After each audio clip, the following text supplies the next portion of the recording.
So I just want to let you know a little bit about myself before we start this. I'm a professional psychic, which is a really, really funny job. It's very amusing and entertaining and very cool. And I've been working as a psychic for well over 20 years now. And I really enjoy the work. And this workshop is about, are you psychic? And the answer is yes. Everyone is psychic. Absolutely everyone. Especially if you're here, if you're in the room today, and you feel pulled or called to do this, then I would definitely say that you're psychic. And I say that everyone's psychic like everyone has athletic ability, right?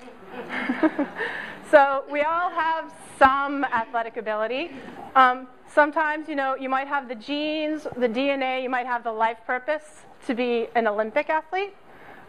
Or you might be sort of more along the Special Olympics, kind of athlete, but somewhere you have that, right? Even if you have the genes of an Olympic athlete, what do? They build it. They build it. So psychic development, if you are interested in developing your psychic, that is something that you can build by practicing it. So many people have a lot of latent psychic ability, and even the people with a tremendous amount of latent psychic ability still need to practice. So what I want to tell you is that being a psychic is so much easier than you think. You are already, all of you, massively psychic, as psychic as you ever need to be. And what you really want to do is learn to pay attention. If I ever write a book about psychic development, it will be called Pay Attention. Because most of us get 900 psychic messages a day that mostly we ignore, right? So you are getting all kinds of information all the time on every psychic channel that you have all day long. And the trick about being psychic is really learning to not ignore what that's about. Okay? So here's a couple of examples that I have for you. And these are very common psychic occurrences that you probably, something like this happens for you all the time. So for example, have you ever just known something was going to happen, right? Have you ever noticed or seen something out of the corner of your eye and you look and there's nothing there? Okay, psychic experience, right? Have you ever met someone and summed them up right away? 3 seconds after you meet them, you're like, I got you figured out. Mm-hmm. Yep, you stay way over there. Right? Have you ever had a hunch that turned out to be right? Right? Have you ever felt creeped out in somebody else's house? Right? Or you walk into somebody else's house and you're like, this is great. Okay, either way, that's you being psychic. Okay? Have you ever, this is probably, I think, the most common sort of paranormal or psychic experience. Have you ever felt the presence of someone you loved who passed away? Yeah, see, very psychic there. Have you ever had a dream that came true? Yes. Right? Have you ever heard a voice inside your head that gives you good advice? Right? Have you ever known what someone was feeling even though they didn't tell you? Okay, you see how psychic you all are? This is the stuff that is so part of your normal everyday life, you don't even know that that's what psychic is. And a lot of times, especially with the media, like I grew up in the 60s and 70s. There was no John Edwards on TV. There was no Ghost Whisperer. There was no New Age bookstores. So psychic was a little mysterious, right? Now we have on TV all of these images of what we think, psychic is like, and mostly they're pretty misleading. So you may have it in your mind that, you have to like have a convulsion and flop around on the ground and, to be having a psychic experience. Or you may think that you have to be having visions to have a psychic experience, and you totally don't. Those are, they do happen sometimes, but mostly your psychic is in your head all the time. Okay? Our psychic skills are really connected to our other sensory perception. So I want to just make a little distinction between your psychic senses and your physical perception. And honestly, this is the way that I think psychic works. That we take in tremendous amounts of sensory data all the time, right? Like think about, I mean, you guys have been out in these exhibition halls. How many people are out there? How many things have you looked at, smelled, seen, heard? There's so much. It's totally overwhelming, right? And you can only function by the fact that your brain, the cognitive part of your brain, takes away like 90% of the data that is around you and has you focus on the 10% that you need to walk through the hall without like bumping into somebody else. Right? So what happens to that other, 90% of the sensory data that you pick up? Well, yeah, it's floating around inside your system somewhere. And what psychic is psychics are trained to pay attention to more than 10%. And that's why even in the old school, like the 60s, psychic was called ESP, extrasensory perception. Because psychics learn, it's training. They learn how to pay attention to more of that data, right? Your subconscious, your brain is incredibly good at picking up details, at reading people's energy. And you just need to pay attention to that. Does that make sense? So you have these psychic gifts and you have these sensory skills, and whatever your strongest sensory processing part of your brain is will probably also be the strongest part of your psychic. Because everyone, as many people as there are in here, you all have a totally unique way of being psychic. There's not one of you out there that does it like me, except maybe Heather. Hi, Heather. Or that none of you do it like anybody else. So understanding how you do it is really what is the important thing. And the most, powerful thing I can tell you is that there's no one way that's better than the other way. So people think that because I'm a visual psychic, that's really special. It's not. It's not any more special. It's not any more powerful than any of the other psychic gifts you have. They're all equally great. In fact, the visual is kind of a pain in the butt. Any of you that have a really strong visual psychic? No, I see some people going, And I was one of those like psychics since I was a child people. And I always tell people, like, do you really want to see what the growly thing under your bed actually looks like? No. That one's a bit of a mixed bag. So if you don't have the visual, that's good for you. Good for you. So what do you have? This is where I want you to start really applying this to you and figuring out what you've got. The visual psychic, that's the one that everybody wants. It's called being clairvoyant.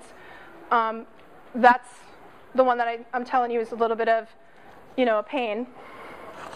But you might have it if you see things out of the corner of your eye, if you're getting that one, if you dream a lot, if you are highly attracted to visual arts, if you love color, if you love the way things look, if when somebody asks you to think about something, you visualize it, right? If you have those things, you may have the visual psychic, right?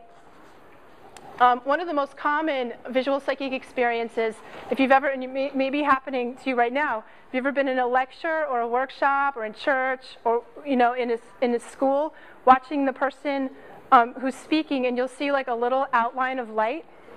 Okay, if you can do that, you're a visual psychic and you're seeing an aura. Congratulations. Okay?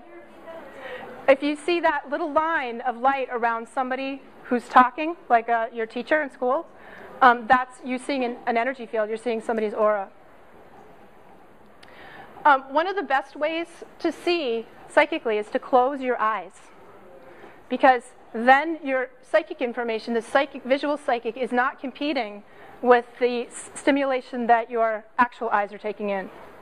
So if you want to practice, for example, right now, if you want to practice seeing what my aura looks like, you can look at me, and then you can close your eyes and look at me. And if you're a visual psychic, you may notice when you close your eyes that you see colors, right? Or that you see movement, or that you see something. You may see shapes. And everybody will see it in a different way. Everyone will perceive that in a different way. Does that make sense?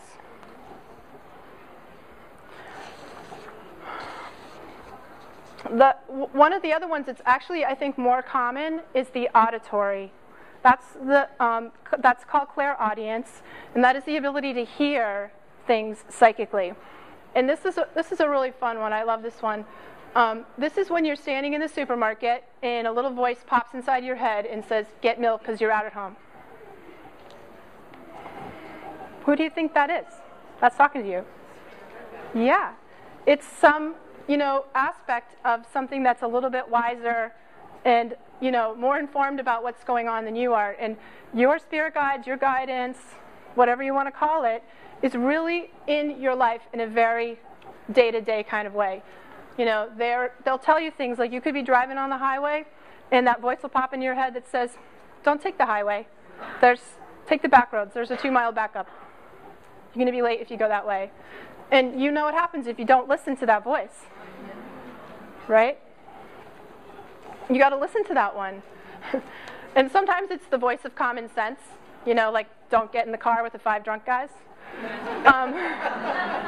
But sometimes, you'll get really strong guidance, and it's hard for people to tell the difference between their voice and this other voice. And that's where the practice comes in. And I don't know about you guys, but my internal voice, this is how I can tell. My internal voice is fairly neurotic, so it's always like looping over in the same little loopy thought patterns that are kind of crazy sounding, right? And this voice, this psychic voice, when it comes in, is very clear. It's very calm. It doesn't have a lot of emotion to it. And it usually just says one sentence. "Get milk. You're out at home." That's it. This is a good example, and my husband will laugh because he's part of this story. And that is one day we were having a little tiff, the way couples do. And this voice popped in my head that said, "He's right, And I was like, "Screw you guys, And all right, damn it, And I can tell you, that's how I knew it wasn't mine, because I was never going to say that. In a million years, in the moment, did I think that was true. So I had to be like, "Okay, I'll listen." But that's the kind of thing that you want to pay attention to, is that voice.